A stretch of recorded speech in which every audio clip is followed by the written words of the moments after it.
नमस्कार, मी गीता फॅशन या चॅनलमध्ये आपलं सर्वांचं खूप स्वागत आहे। तर आज आपण बघणार आहोत फोर टक्स ब्लाउजची कटिंग। तर बघा किती छान आणि सुंदर पप आलेला आहे फोर टक्सला सुद्धा। तर एकदम सोप्या भाषेत आणि पटकन अशी ही कटिंग मी तुम्हाला दाखवणार आहे। तर व्हिडिओ स्किप न करता पूर्ण बघा आणि आवडल्यास लाईक करा आणि नवीन बघत असाल चॅनलवर तर चॅनलला सबस्क्राइब जरूर करा। तर चला तर मग वेळ न लावता व्हिडिओला सुरुवात करूया।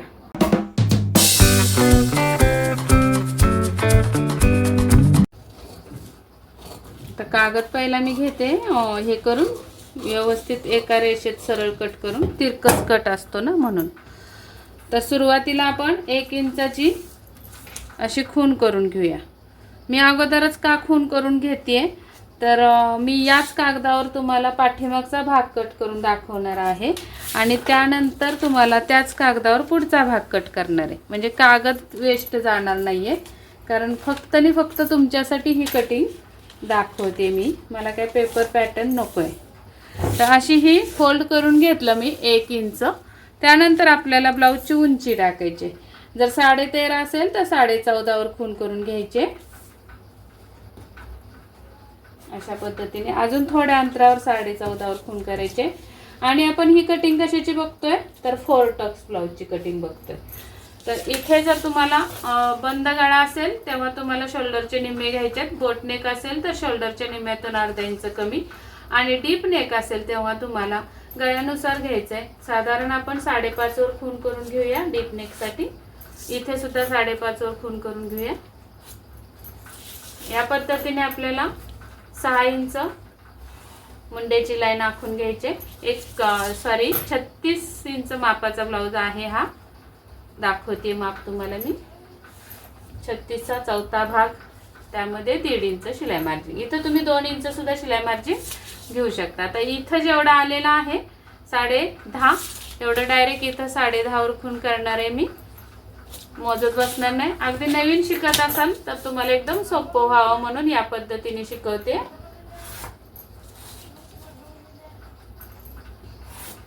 आता यामध्ये आपली जर 30 ची कंबर असेल तर परफेक्ट बसून जाणार आहे। 30-31 ची कंबर।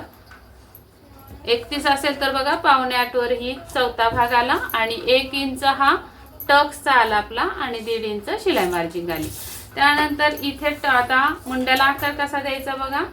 डीप नेक असेल तेव्हा 1 इंचच बाहेर जायचंय। याचा मुंड्याचा पूर्ण उंचीचा निम्मा करून घ्यायचंय। तर आता 6 चं निम्म येतं 3 इंच आणि या पद्धतीने आपल्याला हा मुंड्याचा आकार द्यायचा आहे। मुंड्याचा आकार नेहमी हा सरळ न देता थोडासा खाली उतरवायचा या फिटिंगच्या इथून। आणि असं जर हाताने तुम्हाला देता येत नसेल तर फ्रेंच कर्व येतो बघा, असा फ्रेंच कर्व येतो, त्याने तुम्ही असा आकार देऊ शकता। एकदम परफेक्ट बसतो आकार। हे बघा, ही निम्म्याची खून, इथं 1 इंचाची खून आणि फिटिंगची खून, अशा 3 रेगा जुळवत आकार द्यायचा। या पद्धतीने मुंड्याचा आकार द्यायचा आहे तुम्ही। आणि इथं द्यायची शोल्डर पट्टी 3 इंचावर, जी उरली आपली ती गळा रुंदी असणार आहे 2.5 इंचावर। तिथून खाली आपल्याला द्यायचा आहे 10 चा गळा असेल तर 10.5 वर खून करायचे अशी। आणि इथे तुम्हाला गळा रुंदी 3 इंच, 3.5 पण ठेवू शकता, 3 इंच पण ठेवू शकता। आणि हा बॉक्स तयार करून घ्यायचा आहे। आता या बॉक्स मध्ये तुम्ही चौकोनी गळा, गोल गळा, पान गळा, फी नेक गळा किंवा मग पंचकोनी गळा, फी नेक करायचा असेल तर याचा मध्य काढून घ्यायचा असा उंचीचा आणि मध्यापासून आपल्याला हा फी नेक साठी असा आर्म होल लावून घ्यायचा आहे। म्हणजे फ्रेंच कर्व असा लावून घ्यायचा आहे। अशा पद्धतीने तुम्ही फी नेक सुद्धा याच्यावर काढू शकता। किंवा जर तुम्हाला पान गळा काढायचा असेल तर असा सुद्धा पान गळा काढू शकता असा। तर कोणताही गळा याच्यावर तुम्ही काढू शकता। तर मला मैत्रिणींचे खूप कमेंट्स येतात की ताई व्ही नेक साठी कटिंग दाखवा, पान गळ्यासाठी दाखवा। कटिंग काही वेगळी नसते, फक्त तुम्हाला गळ्यानुसार शोल्डर व्यवस्थित करता आली पाहिजे। इथून आपल्याला याचा निम्मा करून टक्स द्यायचा आहे, टक्स पॉईंट काढायचा आहे असा. इथं उंची द्यायची आहे 4-4.5 इंचाची आणि हे जे 1 इंच ठेवलंय मार्जिन ते 1 इंच इथं, या साईडला अर्धा, या साईडला अर्धा, अशा या पद्धतीने तुम्हाला टक्सची आखणी करायची. तर हे झालं आपलं पाठीमागचं कटिंग. आता याच्यावरच मी तुम्हाला पुढच्या भागाचं कटिंग दाखवणार आहे. आता बॅक पलटी केला असता मी, पण इथं चकाकी असल्यामुळे तुम्हाला दिसणार नाही म्हणून मी हे पुसून घेते. तुम्ही हे कट करून घ्यायचंय असं. हा,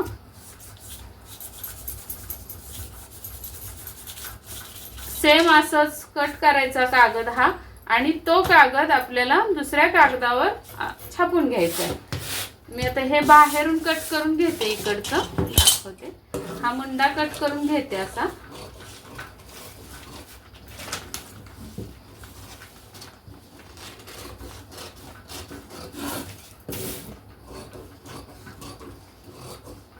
या पद्धतीने मुंडा कट झालेला आहे. आता हेच मी छापून घेणार आहे. इथून कट करायचं आहे तुम्ही असं असं कट करून हे जसं आहे तसं चारी बाजूनी छापून घ्यायचंय. त्यानंतर छापून असं घ्यायचंय की 1 इंच खाली एक्स्ट्रा कागद तुमचा राहिला पाहिजे पुढच्या भागासाठी. आता हे जे आपण पहिलं फोल्ड केलं होतं ते मी बाहेर काढले. आता त्या अगोदर मी सांगते, हे बाहेर काढण्या अगोदर सांगते. सुरुवातीला आपल्याला इथे 2.5 इंचावर खूण करून घ्यायची अशी क्रॉस पट्टीची. हा, इकडं पण आणि इकडं पण. आणि इथून हा आपला सरळ रेघ येणार आहे अशी या पद्धतीने. या साईडला आपल्याला 1 इंच वर जायचंय असं. ही झाली क्रॉस पट्टी. त्यानंतर हा फोल्ड काढला तर आपल्याला हे क्रॉस पट्टीचं शिलाई मार्जिन मिळतं. आता आपल्याला इथे पुढचा गळा जर 6 इंच असेल तर 6.5 वर खूण करायचे आणि हा गळा रुंदी आपल्याला 2.5 किंवा 3 इंच देऊन इथे आपल्याला गोल गळा असा टाकू शकता. आता इथे काय बदल करायचा आहे तर हा मुंडा आपला पाठीमागचा आहे बरोबर ना, तिथून आतमध्ये अर्धा इंच यायचंय. म्हणजे हा मुंडा तुमचा असा छापलेला असणार आहे. तिथे अशी सरळ रेघ ओढून घ्यायची अगोदर. हा, तिथून मग पाठीमागे अर्धा इंच आतमध्ये यायचं आणि तिथे एक रेघ ओढून घ्यायची मुंड्यासाठी. आणि हा जो आतल्या भागाला जो कोपरा आलेला आहे तिथून आपल्याला 1 इंच बाहेर जायचं आहे आणि याचा मध्य काढायचा आहे उंचीचा. आणि हा मध्य आपल्याला तिथून आपल्याला हा पुढच्या भागाचा मुंडा छाटत जायचा आहे. बघा या पद्धतीने मुंडा छाटायचा आहे आपल्याला. या स्पेस मध्ये पण छाटला गेला पाहिजे आतून मुंडा, तरच ब्लाउजला चुने येणार नाहीत पुढच्या भागाला सुद्धा. तिथून आपल्याला आता राऊंड कधीही ब्लाउजचा किंवा अंगावर क्रॉस पट्टीपर्यंत राऊंड मोजायचा असतो असा. हे बघा, तर हा 12 भरतोय. इथे 12 भरतोय का बघूया आपण. तर बरोबर 12 वर ही खूण आलेली आहे बरोबर ना आपली. फक्त पेपर कटिंग केल्यानंतर इथे अर्धा इंच शिलाई मार्जिन वाढवायची. त्यानंतर आपल्याला इथे टाकायचा आहे 10वा भाग. 36चा 10वा भाग येतो 3.6. 36चं माप आहे आणि त्यामध्ये शिलाई मार्जिन पण आपल्याला वाढवायचं आहे. तर आपण इथं 4 वर खूण करणार आहोत. इथून खाली टक्स पॉइंट द्यायचा आहे. छातीचा 4था भाग प्लस 1.5 इंच तर 10.5 वर येणार आहे असा. आणि इथून खाली सरळ येणार आहे रेघ ही अशी. इथं द्यायचंय तुम्हाला. जर बस्ट खूप हेवी असेल तर 1 इंचाचा टक्स द्यायचा आहे हा. आणि थोडी नॉर्मल असेल तर 1/4 इंचाचा द्यायचा. या साईडला 1/4 इंच आणि या साईडला 1/4 इंच. आणि अगदीच थोडी असेल तर अर्धा इंचाचा टक्स द्यायचा आहे. अशा पद्धतीने तुम्ही टक्स हे देऊ शकता छातीच्या उभारानुसार. जशी तुमची छाती आहे त्याच्यानुसार इथं टक्स तुम्ही द्यायचा. त्यानंतर आपल्याला इथून खाली वरती अर्धा इंच यायचंय आणि या अर्धा इंचाच्या या साईडला 1.5 इंच आणि या साईडला 1.5 इंच अशा खुणा करून घ्यायच्या. तर इथून इकडे आपला जाणार आहे, हा जाणार आहे हुक आहे पट्टीवरचा टक्स आणि हा जाणार आहे आपला फिटिंगच्या साईडचा टक्स. आता हा मधला टक्स द्यायचा आहे तर इथून वरती आपल्याला 2 इंचावर खूण करून घ्यायचे असे. आणि हा टक्स इथून जाणार आहे. हा टक्स जेमतेम तुम्हाला जास्त बस्ट असेल तर 1 इंचाचा द्यायचा आहे. असा हा नॉर्मली पाव इंचाचा म्हणजे दोन्हीकडून पाव पाव इंच म्हणजे अर्धा इंचाचा, अशा पद्धतीने. आता हा टक्स कितीचा द्यायचा, तर हा टक्स आपल्याला अर्धा इंचाचा देऊन टाकायचा, म्हणजे या साईडला पाव इंच आणि या साईडला पाव इंच, अशा पद्धतीने. तर बघा, मला एक कमेंट आली होती, ताई तुम्ही याच्या पुढे, हे कट करून टाकूया.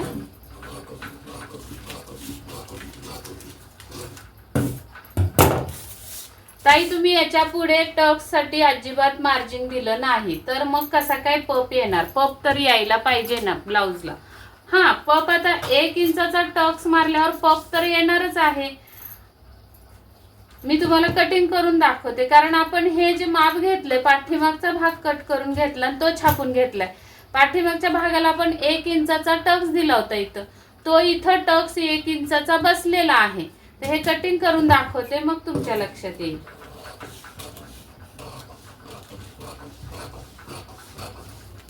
अशी ही क्रॉस पट्टी आपली शिलाई मार्जिन सहित कट झाली.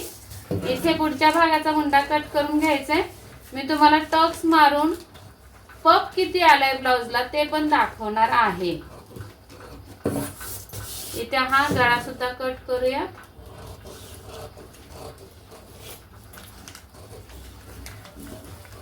आता एक कमेंट आली आहे, कितीही गोल गळा कट केला तरी ताई आमचा व्ही आकारासारखाच दिसतो पुढचा गळा.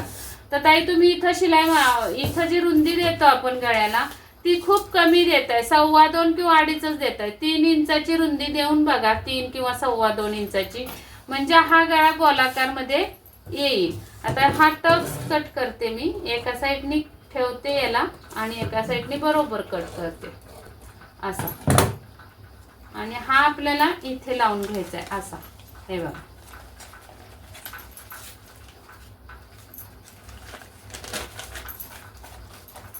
पिना लावते म्हणजे लक्षात येईल तुमच्या. पप किती तयार होणार आहे बघा, एकदम छान सुंदर ब्लाउज होणार आहे, काहीही चुकत नाही. तर कमेंट्स आली होती पप कसा काय येणार म्हणून. तर बघा, एका टक्सनीच किती पप आलेला आहे ब्लाउजला, खूप छान पप आलेला आहे. आता इथे सुद्धा टक्स बसणार आहे आपली, हे सुद्धा मी कट करते. एका साईडनी कट करते बरोबरीने आणि एका साईडनी अर्ध्यावर कट करते असं. हां, आणि हा इथे लावते. हा टक्स आपण असा जोडत असतो, बरोबर ना, इकडे निमुळत असतो. आता इथे सुद्धा मी टक्स मारून दाखवते म्हणजे सगळीकडून तुमच्या लक्षात येईल. हे बघा, हा पण मी टक्स जोडून टाकला. आता इथला सुद्धा जोडूया.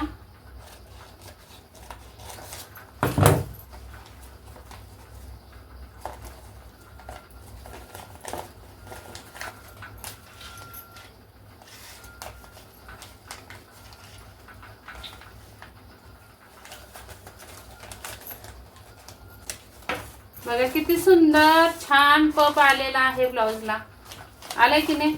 आता हे पेपर असल्यामुळे तुम्हाला प्लेन बसत नाही, कापडावर दिसेल बरोबर. आणि ही मग आता आपली क्रॉस पट्टी, हे बघा,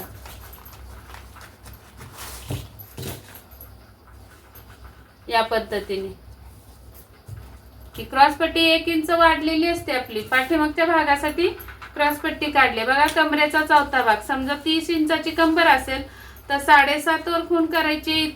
इथं हुकाय पट्टीसाठी शिलाई मार्जिन सोडायचं एवढं, हे बघा. हा, त्याच्या पुढे 7.5 इंच, तर इथं आलं.